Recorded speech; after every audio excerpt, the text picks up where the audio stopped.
Hello everyone, welcome to RK tutorial. Andhra Pradesh రాష్ట్రంలో job calendar ద్వారా భర్తీ కానున్నటువంటి ఉద్యోగాలకు మరి మన యాప్లో మంచి ఆఫర్స్ అయితే లాంచ్ చేయడం జరిగిందండి. ఏపీపీఎస్సీ గ్రూప్ 2 కొత్త కోర్స్ అండి. ప్రిలిమ్స్ అండ్ మెయిన్స్ కలిపి జస్ట్ 499కే 1 ఇయర్ వ్యాలిడిటీతో కోర్స్ అందజేస్తున్నాము. రానున్నటువంటి ఏపీ హైకోర్టు ఉద్యోగాలు కావచ్చు, ఏపీఎస్ఆర్టీసీ కావచ్చు, forest beat officer mains course కేవలం 299కే 1 ఇయర్ కోర్స్ అందుబాటులో ఉందండి. ఎస్ఐ కానిస్టేబుల్ కోర్స్ కూడా జస్ట్ 399కే 1 ఇయర్ వ్యాలిడిటీతో అందజేస్తున్నాము. అవే కాకుండా సిడిపి ఉద్యోగాలకు సంబంధించి ఏపీ లైబ్రేరియన్ టెస్ట్ సిరీస్ కావచ్చు, రాష్ట్రంలోనే for the first time launch చేయడం జరిగింది. మరి అన్ని కోర్సులపైన జస్ట్ 499 రూపీస్కే 1 ఇయర్ ఆఫర్ అయితే అందజేస్తున్నాము. ఒకసారి డెమో చూసి తప్పకుండా కోర్స్ అయితే తీసుకోండి. ప్రతి ఒక్కరు కూడా చాలా నిష్ణాతులైన ఫ్యాకల్టీ, హైదరాబాద్లోనే టాప్ మోస్ట్ ఫ్యాకల్టీ చేత క్లాసెస్ చెప్పించడం జరిగింది. యాప్ లింక్ వీడియో డిస్క్రిప్షన్లో ఉంటుంది. యాప్ డౌన్లోడ్ చేసి ముందుగా డెమో చూడండి. డెమో చూసి తప్పకుండా మీకు నచ్చుతుంది, వెంటనే పర్చేజ్ చేయండి. ఓకేనా? All the best. Thank you. Hello everyone, welcome to RK tutorial. AP job calendar పైన మనకు అఫీషియల్గా ప్రతిరోజు ఒక న్యూస్ అయితే రావడం జరుగుతుందండి. ఎట్టి పరిస్థితుల్లో జనవరిలో మనకు జాబ్ క్యాలెండర్ ఇవ్వనున్నట్లుగా మరి ప్రభుత్వం అయితే ప్రకటిస్తూ ఉంది. మరి జాబ్ క్యాలెండర్లో భాగంగా మనకు ఆంధ్రప్రదేశ్ రాష్ట్రంలో 90,000కు పైగా ఖాళీలు అయితే ఉన్నాయి. ఆ 90,000లో మరి 90,000ను భర్తీ చేస్తారంటే లేదు. అందులో చాలా వరకు ప్రమోషన్స్ అయితే ఉంటాయి. మనకు అన్ని శాఖల్లో కలిపి ఒక 30 నుంచి 40,000 ఖాళీల భర్తీకి నోటిఫికేషన్లు ఇచ్చినా కూడా మరి నిరుద్యోగ అభ్యర్థులకు పండుగ అని చెప్పుకోవచ్చండి. ఇప్పుడున్న సమాచారం ప్రకారం మనకు రాష్ట్రంలో రెవెన్యూ శాఖలో 13,000 ఖాళీలు, చాలా మంచి ఖాళీలు అండి ఇవి. నెక్స్ట్ గ్రామవార్డు సచివాలయాలలో 26,000 ఖాళీలు, ఉన్నత విద్యలో 7,000 ఖాళీలు, పట్టణాభివృద్ధి శాఖలో 27,000 ఖాళీలు ఉన్నాయి. పోలీస్ డిపార్ట్మెంట్లో 11,000 ఖాళీలు ఉన్నాయి.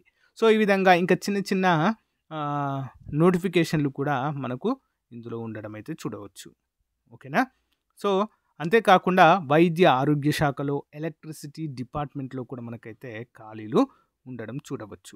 ఎవరైతే సీరియస్ ఆస్పిరెంట్స్ ఉన్నారో అసలే మీ యొక్క పట్టుదల అయితే వదలకండి ఫ్రెండ్స్, ప్రిపరేషన్లోనే ఉండండి. తప్పకుండా మనకు జనవరిలో జాబ్ క్యాలెండర్ రాబోతుంది. ఇక్కడ మనం చూసినట్లయితే ఏ క్షణమైన జాబ్ క్యాలెండర్ విభాగాల వారీగా ఖాళీల సమాచార సేకరణ పూర్తయినట్లుగా కూడా మనకు ప్రకటించడం జరిగింది. ఆంధ్రప్రదేశ్ రాష్ట్రంలో కూటమి ప్రభుత్వం ఏ క్షణమైన జాబ్ క్యాలెండర్ ప్రకటించే అవకాశం ఉంది. ఇప్పటికే విభాగాల వారీగా ఖాళీల సమాచారాన్ని సేకరించి ఆయా శాఖల్లో మంజూరైన పోస్టులు, ఖాళీలు, కాంట్రాక్ట్ ఉద్యోగుల పూర్తి వివరాలు సేకరించే పనిలో పడింది. ఇందుకు సంబంధించి వివరాలను ఆర్థిక శాఖ ఆధ్వర్యంలోని నిధి హెచ్ఆర్ఎంఎస్ పోర్టల్లో నమోదు చేస్తుంది. అయితే ఇప్పటికే కొన్ని విభాగాల వివరాలను ఆన్లైన్లో నమోదు చేసింది, మరికొన్ని ప్రాసెస్లో ఉన్నాయి. ఇందులో ఖాళీల వివరాలను ఆయా శాఖాధిపతులు నిర్ధారించాల్సి ఉంది.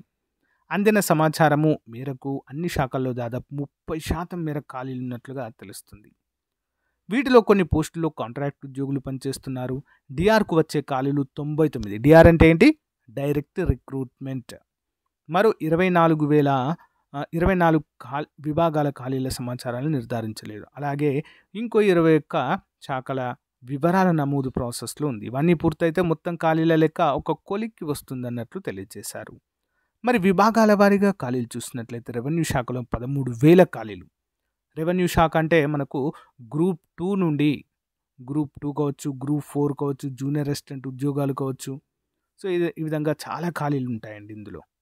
నెక్స్ట్ ఈ శాఖలోని 4,787 ఖాళీలను అధికారులు నిర్ధారించారు. ఇందులో నేరుగా నియామకాలకు వచ్చేవి 2,552 వరకు పోస్టులు ఉన్నాయి. ఉన్నత విద్యాశాఖలో 7,000 ఖాళీలు ఉన్నాయి. విశ్వవిద్యాలయాల్లో 3,000కు పైగా ఉన్న ఖాళీలను కోర్టు కేసులను తొలగించి భర్తీ చేసేందుకు ఇప్పటికే చర్యలు చేపట్టింది. పురపాలక పట్టణాభివృద్ధి శాఖలో 27,000 ఖాళీలు మున్సిపాలిటీలలో. నెక్స్ట్ 23,000 పోస్టులను అయితే వీటిలో భర్తీ చేస్తారండి. ఇంకొక 4,000 ప్రమోషన్ల ద్వారా వెళ్ళే అవకాశం ఉంది. నైపుణ్యాభివృద్ధి శిక్షణ విభాగంలో 4,000కు పైగా ఖాళీ ఉండగా వీటిలో 2,600 పోస్టుల నియామకాలకు సిద్ధంగా ఉన్నాయి. నెక్స్ట్ వ్యవసాయ శాఖలో అగ్రికల్చర్ అసిస్టెంట్ మరియు ఇతర ఖాళీలు 3,000కు పైగా ఖాళీ ఉండగా వీటిలో డిఆర్ అంటే డైరెక్ట్ రిక్రూట్మెంట్ 2,400 వరకు వచ్చే అవకాశం ఉంది. ఇక పంచాయతీరాజ్ శాఖ అండి, అంటే గ్రామ వార్డు సచివాలయాలు. ఇందులో 26,000 పోస్టులైతే భర్తీ చేసే అవకాశం ఉందండి. మరో 3,000 పోస్టులను ఇన్ సర్వీస్ పదోన్నతులతో భర్తీ చేస్తారు. మహిళా శిశు విభిన్న ప్రతిభావంతులు సీనియర్ సిటిజన్స్ విభాగంలో 2,400 ఖాళీలు. ఓకేనా. ఇందులోనే మనకు సిడిపిఓ ఇతర మెడికల్ డిపార్ట్మెంట్లో ఖాళీలు అయితే ఉంటాయి. వీటిలో 1,820 పోస్టులు భర్తీ చేసేందుకు సిద్ధంగా ఉన్నాయి. పాఠశాల విద్యలో బోధనేతర అన్ని రకాల ఖాళీలను కలిపి 30,000 వరకు ఉండొచ్చని అంచనా అండి. ఎందులో అండి? బోధనేతర అంటే డిఎస్సి కూడా ఇందులో ఉంటాయి. కుటుంబ సంక్షేమ శాఖలో 10,000 పోస్టులు ఉండే అవకాశం ఉంది.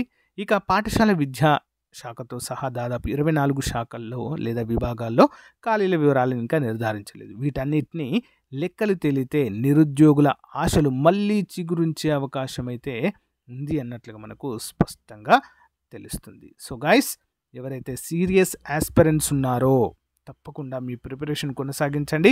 ఎవరైతే ఫస్ట్ టైం కాంపిటేటివ్ ఫీల్డ్కి వచ్చారో మీ యొక్క డిగ్రీ కంప్లీట్ చేసుకొని సో ఇంకా జాగ్రత్త పడాలి. ఓకేనా. మనకు జనవరిలో జాబ్ క్యాలెండర్ రిలీజ్ చేస్తే 1 by 1 నోటిఫికేషన్స్ అయితే రాబోతున్నాయండి. కాబట్టి టైం అయితే చాలా తక్కువగా ఉంది ప్రిపేర్ అవ్వడానికి. కాబట్టి ప్రిపేర్ అవుతూనే ఉండండి. All the best. మన యాప్లో కూడా మీరు ఏ ఉద్యోగానికి ప్రిపేర్ అయినా కూడా ది పర్ఫెక్ట్ కోర్స్ అయితే అందుబాటులో ఉందండి. టాప్ మోస్ట్ ఫ్యాకల్టీ చేత క్లాసెస్ చెప్పించాము. ఒకసారి చూడండి. చూసి తప్పకుండా తీసుకోండి. యాప్ లింక్ వీడియో డిస్క్రిప్షన్లో ఉంటుంది. Okay. All the best. Thank you.